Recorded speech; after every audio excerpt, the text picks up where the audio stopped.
Hello everyone, welcome back to math science academy. आज हम लोग class 10 mathematics chapter number 8 trigonometry का एक बहुत ही ज़्यादा बेहतरीन कॉन्सेप्ट सीखने वाले हैं। इस कॉन्सेप्ट में हम लोगों को ये सीखना है कि अगर दो एंगल का सम 90 डिग्री के इक्वल होगा तो हम लोग उन दोनों एंगल्स को अपने रेशियो को इक्वेट करने में यूज़ कर सकते हैं। इस कॉन्सेप्ट को सीखने के बाद हम लोग कुछ स्पेसिफिक टाइप के क्वेश्चन को बहुत ही ईजी फॉर्म में कर सकते हैं, जिससे हम लोगों को एग्जाम में टाइम बचाने में मदद होगी।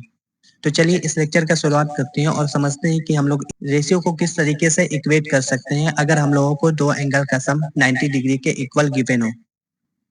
हम लोगों ने इससे पिछले वाले लेक्चर में सीखा था कि 90 डिग्री के अपोजिट साइड को हाइपोटेनियस से रिलेट करना है और जो दो अदर एंगल्स बचेंगे उनको एज अ रेफरेंस एंगल लेकर चलना है। अगर हम लोग थीटा को रेफरेंस एंगल लेकर चल रहे हैं तो बीसी को अपोजिट और एबी को एडजेसेंट के नाम से जानेंगे। अगर 90 डिग्री माइनस थीटा को एज अ रेफरेंस एंगल लेकर चल रहे हैं तो AB को अपोजिट एंड BC को एडजेसेंट लेकर चलना होगा। चलिए अब इसको प्रूव करते हैं कि हम लोग किस तरीके से कैसे कह सकते हैं कि साइन थीटा और कॉस 90 डिग्री माइनस थीटा हमेशा इक्वल होंगे। हम लोगों ने सीखा था कि जब हम लोग थीटा को एज अ रेफरेंस एंगल लेकर चलेंगे तो इस बेसिस पे अपोजिट साइड BC को कहेंगे और AB को एज अ एडजेसेंट साइड कहेंगे और हाइपोटेनस तो हम लोगों को पता है। और साइन थीटा का जब भी हम लोग रेशो लिखते हैं तो अपोजिट अपॉन में हाइपोटेनस करते हैं, तो इस केस में भी अपोजिट अपॉन में हाइपोटेनस हुआ।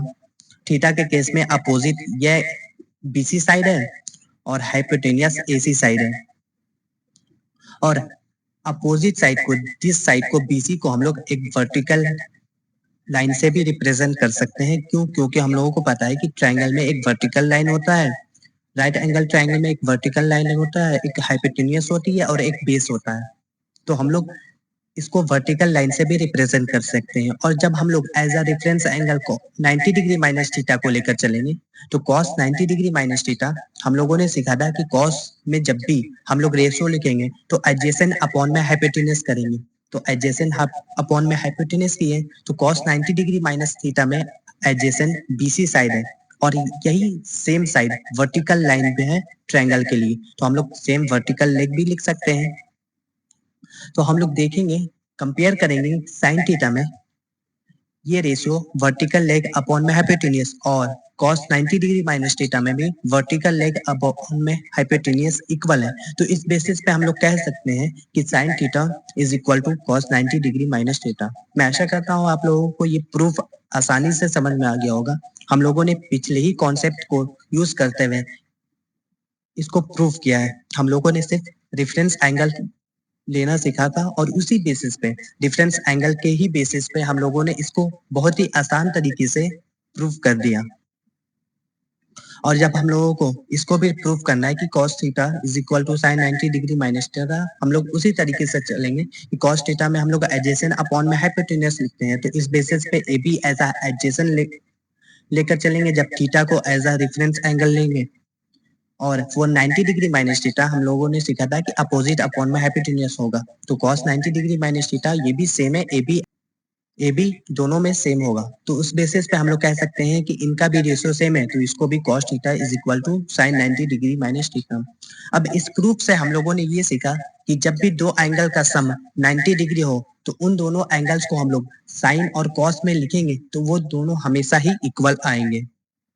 और tan के भी केस में हम लोग इसी तरीके से देख सकते हैं कि दोनों के रेशियो को हम लोग रिलेट करेंगे तो हम लोग देख सकते हैं कि इन दोनों का रेशियो सेम है। तो उस बेसिस पे हम लोग कह सकते हैं कि tan थीटा और cot 90 डिग्री माइनस थीटा भी इक्वल होंगे।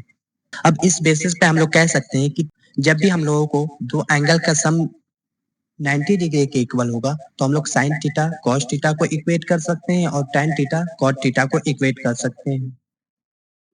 अब हम लोग देखते हैं कि ये एग्जैक्टली इक्वेट होता है कि नहीं। हम लोगों ने सीखा था इससे पिछले वाले लेक्चर में कि साइन 30 डिग्री का वैल्यू 1/2 होता है, साइन 30 डिग्री का वैल्यू 1/2 होता है और cos 60 डिग्री का वैल्यू भी 1/2 होता है। और इन दोनों का सम 30 और 60 डिग्री का सम 90 डिग्री की इक्वल है। तो इस बेसिस पे हम लोग कह सकते हैं कि sine 30 degree is equal to cos 60 degree. जब इन दोनों का सम, जब दो एंगल का सम 90 डिग्री होगा तो हम cos और साइन को इक्वेट कर सकते हैं। और tan 30 डिग्री में भी हम लोग देख सकते हैं कि tan 30 डिग्री का वैल्यू होता है 1/√3 और cot 60 डिग्री का वैल्यू भी होता है 1/√3। तो इस बेसिस पे हम लोग tan और cot में भी रिलेट कर सकते हैं कि जब दो एंगल का सम 90 डिग्री आएगा तो हम लोग उन दोनों एंगल्स को tan और cot में इक्वेट कर सकते हैं। अब इस रिलेशन को हम लोगों को हमेशा याद रखना है कि जब भी थीटा दिया हो और 90 डिग्री माइनस थीटा दिया हो तो हम लोग साइन को और कॉस के रेशियो को हमेशा इक्वेट कर सकते हैं और उसी तरीके से कॉस और साइन को भी इक्वेट कर सकते हैं और tan और कॉट को भी इक्वेट कर सकते हैं। मैं आशा करता हूँ आप लोगों को ये कॉन्सेप्ट बहुत ही इजी फॉर्म में समझ में आ गया होगा कि हम लोगों को जब भी दो एंगल का सम 90 डिग्री के इक्वल दिया हो तो हम लोग साइन को कॉस के साथ और tan को कॉट के साथ रिलेट कर सकते हैं। अब इस लेक्चर में आगे की तरफ बढ़ते हैं, कुछ क्वेश्चन को प्रैक्टिस करते हैं और इस कॉन्सेप्ट को और भी ज्यादा क्लियर करते हैं। इस क्वेश्चन में हम लोगों को गिवन है कि sine 60 degree cos 30 degree plus sine 30 degree cos 60 degree.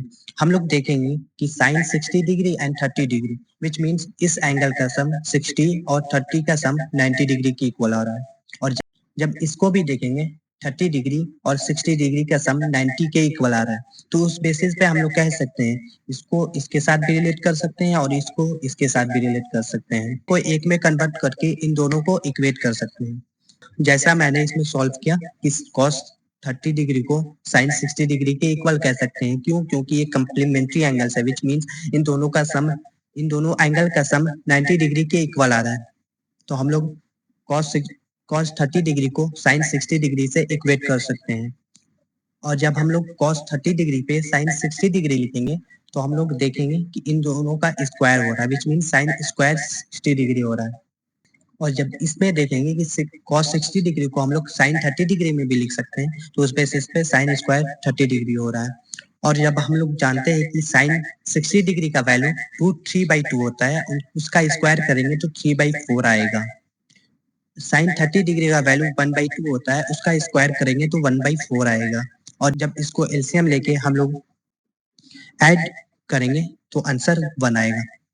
मैं आशा करता हूँ आप लोगों को ये क्वेश्चन बहुत ही इजी फॉर्म में समझ में आ गया होगा। इस क्वेश्चन को हम लोग बहुत ही तरीके से कर सकते हैं। आगे आने वाले कॉन्सेप्ट में हम लोग सीखेंगे identity which sine square angle theta हो और कॉस स्क्वायर एंगल थीटा हो विच मीन्स अगर एंगल सेम हो और ये स्क्वायर में हो और प्लस में हो तो हमेशा आंसर 1 ही आएगा। ये आगे आने वाले कॉन्सेप्ट में हम लोग सीखेंगे और इस क्वेश्चन को उस तरीके से भी कर सकते हैं लेकिन अभी हम लोगों ने वो कॉन्सेप्ट को नहीं सीखा है तो हम लोगों ने इस क्वेश्चन को डिफरेंट अप्रोच से सॉल्व किया। अब अगला क्वेश्चन है tan 65 डिग्री अपॉन में cot 25 degree plus sin 18 degree upon में cos 72 degree minus cos 0 degree.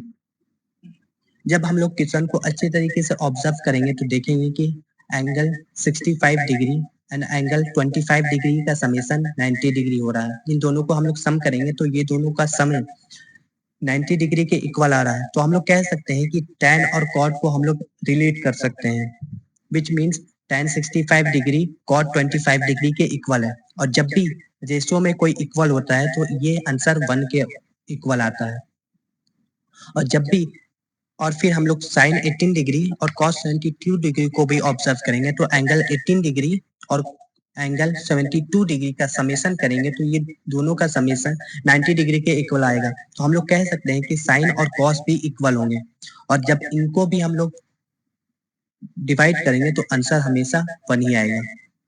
और cos 0 डिग्री का हम लोगों ने वैल्यू सीखा था कि cos 0 डिग्री का वैल्यू हमेशा 1 आता है इससे पिछले वाले लेक्चर में और इसको अच्छे तरीके से हम लोग स्टेप बाय स्टेप सॉल्व करेंगे तो 1 + 1 - 1 का आंसर 1 आएगा।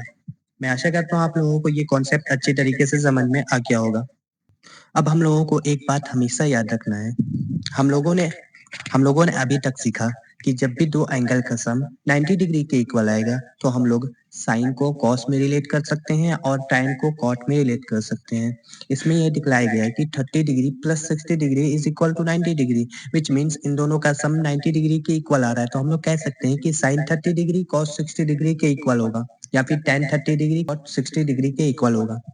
लेकिन हम लोगों को एक बात हमेशा याद रखना है कि हम लोग इसके रेशियो को कंपेयर कर रहे हैं, व्हिच मीन्स हम लोगों ने साइन, कॉस, टैन ये सब रेशियो के टर्म्स में लिखना शुरू किया था। इनका नाम देना ये रेशियो का नाम देना शुरू किया था। हम लोग कभी भी 30 डिग्री को 60 डिग्री के इक्वल नहीं कह सकते। ये दोनों अपने जगह पे अनइक्वल ही रहेंगे हमेशा। बस हम लोग साइन और कॉस के टर्म्स में इनको बेसिकली रेशियो के टर्म्स में इक्वल कह रहे हैं।